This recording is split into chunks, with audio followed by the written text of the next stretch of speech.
안녕하세요. 오늘 여러분과 함께 좀 깊게 파헤쳐 볼 자료는요. 바로 물류 디지털 전환, 그러니까 DX가 기업의 운명을 어떻게 바꾸고 있는지 그 생생한 사례들과 또 성공 전략에 대한 이야기입니다. 네, 반갑습니다. 오늘 흥미로운 얘기가 많을 것 같습니다. 네, 그 마이크로소프트랑 IDC 열구 보니까 생성형 AI에 1달러 넣으면 평균 3.7달러 번다. 뭐 이런 얘기가 있잖아요. 네네, 그 자료 봤습니다. 근데 물류 쪽에서는요. 이거보다 훨씬 높은 투자 대비 수익률, 그러니까 ROI죠. 이걸 기록하는 기업들이 막 나오고 있대요. 맞아요. 사실 이미 포춘 500 기업 중 85% 이상이 뭐 어떤 형태든 AI 솔루션을 쓰고 있다고 하니까요. 85%나요? 와. 네, 그래서 오늘 저희는 이 자료들을 좀 보면서 물류 DX를 이끄는 회사들이 어떻게 그렇게 놀라운 성과를 냈는지, 그게 핵심 비결이 뭔지 이걸 좀 집중적으로 파헤쳐서 여러분께 좀 실질적인 통찰력을 드리는 게 목표입니다. 좋습니다. 그럼 바로 한번 들어가 볼까요? 첫 번째 타자, UPS입니다. 오라이언이라는 시스템이 있어요. 이게 온로드 인테그레이티드 옵티마이제이션 앤 내비게이션 약자인데 이름은 좀 어렵지만 이걸로 연간 배송 거리를 무려 1억 마일이나 줄였답니다. 1억 마일이요? 와, 감이 잘 안 오네요. 그쵸. 상상하기 힘든 거리인데 덕분에 연료는 1,000만 갤런 아끼고 이산화탄소 배출은 10만 톤이나 줄였어요. 이걸 다 돈으로 환산하면 총 4억 달러 이상 비용을 절감한 거죠. 근데 여기서 진짜 놀라운 건요. 그 오라이언이라는 시스템이 그냥 뭐 빠른 길 찾아주는 내비게이션 정도가 아니라는 거예요. 아, 그런가요? 더 뭐가 있나요? 네. 이게 무려 19,000개러지는 변수를 고려한대요.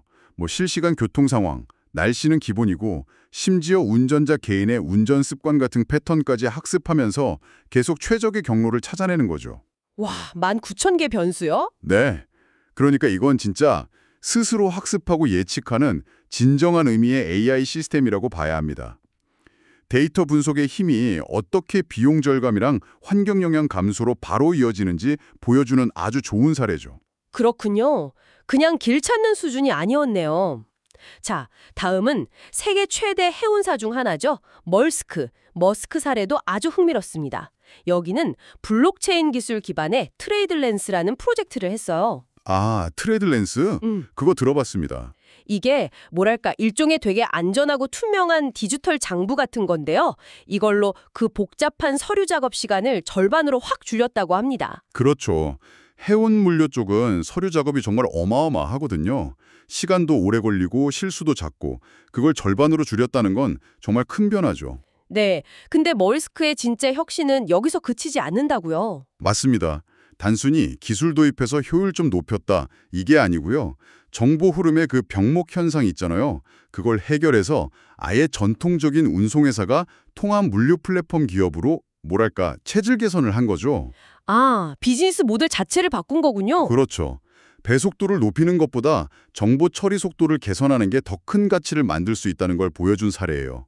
여기에 또 AI랑 사물 인터넷, IoT 기술 써서 컨테이너 고장률을 60%나 줄이고 연료 효율도 15에서 20% 정도 개선했으니까 이건 뭐 전방위적인 혁신이죠. 와, 정말 대단하네요.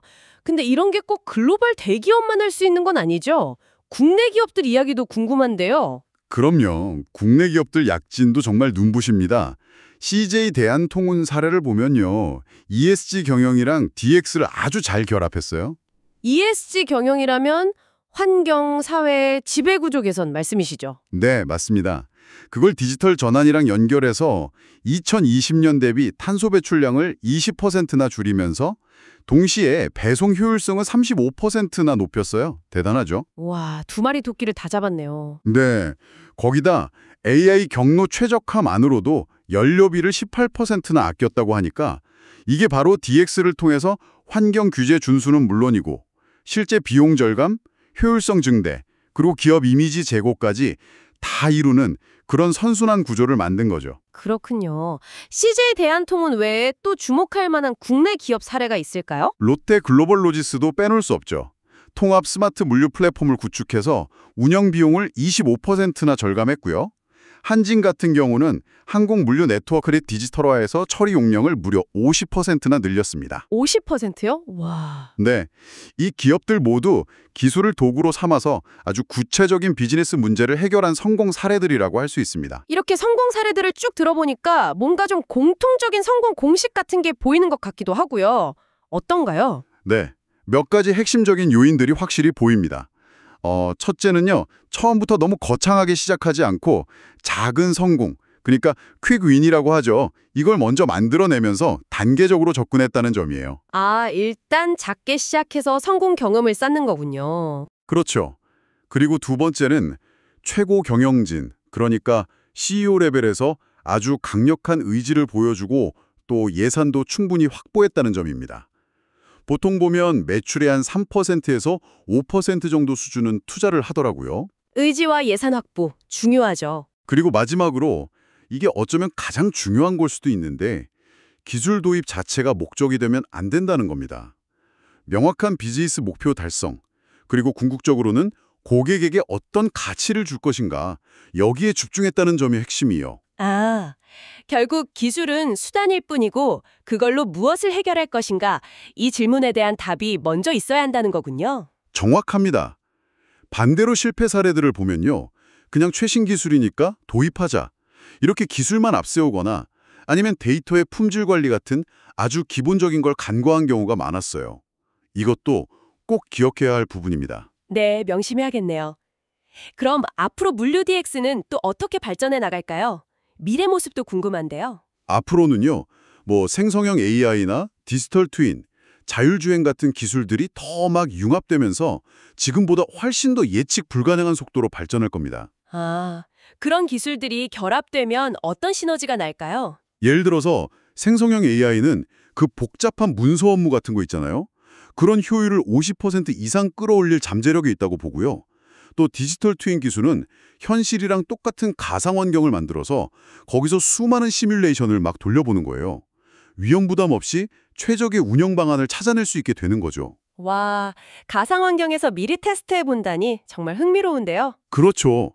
정말 많은 가능성이 열리고 있습니다. 네, 듣다 보니 정말 중요한 건 이제 물류 DX가 뭐 하면 좋은 것 이 정도 수준이 아니라 생존을 위한 필수 조건이 되었다는 사실인 것 같아요. 맞습니다. 지금 시작하지 않으면 경쟁사와의 격차는 정말 순식간에 벌어질 수 있습니다.